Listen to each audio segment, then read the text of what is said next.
Hey guys, welcome to the Liberal Hive Mind, a channel solely focused on exposing the abundant hypocrisy of the left. Alright, so we haven't spoken about the Biden crime family so much recently. A lot of other topics have been dominating the news cycle as of late, and so I guess this story sat on the back burner for a little bit. Usually I'll finish these videos by listing off all the evidence that we have thus far. I'll quickly stack all the evidence which Democrats claim as non-evidence on top of each other to really describe the whole pile of evidence that there is, and then I'll say something that's pretty much the video and I'll let you guys know when I have any updates. Of course, we'll continue to cover this story. Well, today's that day. This video, yeah, that's that video. I'm gonna say it once again, I don't know how much more we need at this point, but you might have noticed Democrats over the last couple of years, and of course the Democrat-affiliated, Democrat-bought and paid-for media, continuously shifting the goalposts on this issue, and of course the last shifting of the goalposts, the last defense, was something along the lines of, yeah, well, you know, Hunter might be doing things that are wrong or illegal, but there's no actual evidence that suggests that Joe Biden was involved. There's no money that was sent to Joe Biden. Therefore, obviously, he isn't involved. The whole thing's a witch hunt, they say. Well, today we have more bank records showing wire payments from Beijing straight to Joe Biden's Delaware home address. We got some stuff to get into, so let's roll the tape. Alright folks, so Jesse Waters did a little segment on this on his show the other night. Let's quickly play that clip, it'll drop all the context, and then let's get into the details. Oversight Chair James Comer has just released a bombshell piece of evidence that could be the nail in the coffin for Biden's career.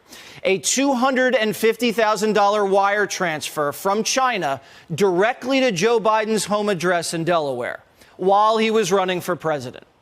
In August 2019, just months after Joe Biden announced his candidacy, the Chinese sent $250,000 electronically to Joe Biden's Wilmington, Delaware address. Hunter Biden received the money in his checking account, and his checking account listed his father's primary residence. And not only did Joe Biden shake the hand of the man who sent his family money, he had coffee with him and spoke to him on the phone. After VP Joe flew his son Hunter on Air Force Two to Beijing, and Hunter flew home on Air Force Two with a bag of money, Vice President Joe Biden wrote letters of recommendation for Jonathan Lee's children to Georgetown and Brown. And the minute Biden announces a presidential run, the same Chinese guy sends the Biden family $250,000 out of the blue to a checking account with Joe Biden's address on it. And once Joe Biden gets elected, he starts doing China favors. He disbands the FBI's China task force. He covers up the lab leak. He doesn't pop the balloon. Now we have the Chinese bribing the Biden family while Joe was vice president, after he was vice president, and while he was a presidential candidate. Now, what do you think the chances are the Chinese are still bribing the Biden family? We might find out tomorrow, because sources tell Jesse Waters Primetime that additional evidence could be released as early as tomorrow that may show Biden family offshore accounts and IRS agents being obstructed from pursuing leads into Biden family members. The bribery statute's written so that bribing a politician's family is still bribery. U.S. Code Section 201B2 spells it out for all you lawyers out there. So that's pretty much the TLDR. Here's the official statement released by Representative James Comer's account. He writes, breaking, I just subpoenaed and obtained 2 bank wires revealing Hunter Biden received payments originating from Beijing in 2019 when Joe Biden was running for president. Joe Biden's Delaware home is listed as the beneficiary address for both money wires from China. House Committee on Oversight and Accountability Chairman James Comer today announced the House Oversight Committee subpoenaed and obtained 2 bank wires revealing Hunter Biden received payments originating from Chinese nationals, including Jonathan Lee in July and August of 2019 when Joe Biden was running for president of the United States. Joe Biden's Wilmington, Delaware home is listed as the beneficiary address for both wires. Bank records don't lie, but President Joe Biden does. In 2020, Joe Biden told Americans that his family never received money from China. Let's flash back to that moment. My son has not made money in terms of this thing about, what are you talking about? China. I have not had, the only guy made money from China is this guy. He's the only one.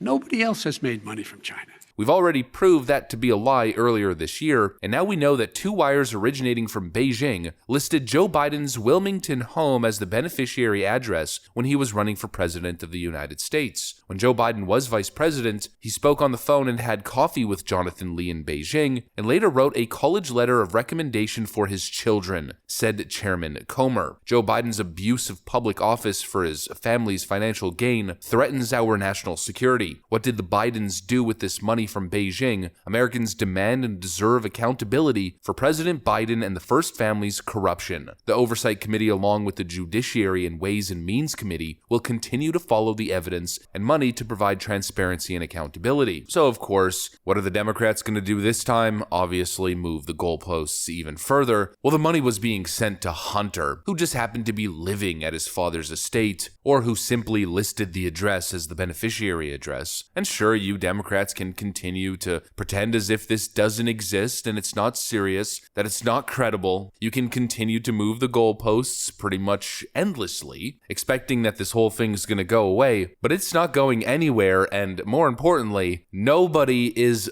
buying it. Joe Biden never received money. Well, his address certainly did, and again, that argument was never really strong to begin with, because we know that Joe Biden knew what was going on. We know that Joe Biden was at least somewhat connected. He was put on the phone multiple times, or he was present during Hunter Biden's shakedown of individuals like Henry Zhao and whatnot. Multiple individuals have pointed the finger directly at Joe Biden, making public on-the-record statements that Joe Biden was in fact involved in the business dealings. In fact, he was the core component of the whole business model. And so whether or not he directly received payment, as if there's a physical check or something with Joe Biden's name written on it coming from a foreign national, the idea that that's the standard that needs to be met, I think is a little bit laughable. Because obviously Joe Biden, obviously the Biden family as a whole was benefiting. That includes Joe Biden. You know that fancy beach home in Delaware that Hunter Biden was using as a beneficiary address? Yeah, I wonder what paid for it. You know, all those homes and all those beautiful amenities, top prestigious locations that Joe Biden has access to in his personal life? Yeah, all of that was paid by political corruption. And for the most part, we know what they were doing. They were selling policy, or they were using their positions in the federal government to strong-arm countries like Ukraine to get prosecutors fired. We understand the core business model, but now apparently it goes even deeper than that. Joe Biden's now involved in a college admission bribery scandal. Wasn't there just a Hollywood couple that was recently found guilty of something very similar? I think they received a pretty hefty punishment. Well, if we take the Democrats' favorite talking point, that nobody is above the law, even the president of the United States, don't you find it a little bit concerning that Joe Biden is getting money from a man by the name of Jonathan Lee, payments being sent to Hunter using Joe Biden's personal address as the beneficiary address on the wire payment? All the while, Joe Biden is writing recommendation letters for Jonathan Lee's children applying to college. I mean, the question is, what wasn't for sale? What isn't for sale with the Bidens? It seems like everything's for sale, for Pete's sakes. What's next? Joe Biden selling rides in his 1967 Corvette? It's unbelievable. No evidence, they say. No, there is more than evidence. There is what seems to me pretty direct evidence. I mean, the whole picture has been painted at this point. Viktor Shokin, for Pete's sakes, I mean, the guy at the center of the whole Biden-Ukraine controversy, has finally come out public and pretty much said everything that's on our minds. He essentially said that everything that you assume about Joe Biden and whatever political corruption that may surround him, his family, and his orbit, let's call it, yeah, all of those assumptions are the same assumptions that I have, and I think they're generally correct. That is essentially the summation of what Viktor Shokin said. But we're going to sit here and pretend like that doesn't exist, pretend like Tony Bobolinsky doesn't exist. Yeah, everything Devin Archer said on that Tucker Carlson interview, yeah, that never happened. We have so much evidence, and we're going to pretend as if there's no evidence. It is extremely obvious what's happening. The whole racket's clear. It's obvious what the Bidens were doing. And if you are in denial of the obvious facts here, if you're unable to even entertain the idea that nothing happened here, it's all just coincidences, and that Joe Biden had no involvement, well then you are a walking, talking red flag. Something must be wrong, because it's just so clear and so obvious. Anyways, that's what I got for you guys. Hopefully you enjoyed the video. If you did, make sure to leave a like and possibly subscribe to the channel. Thanks for watching, and I'll see you on the next one.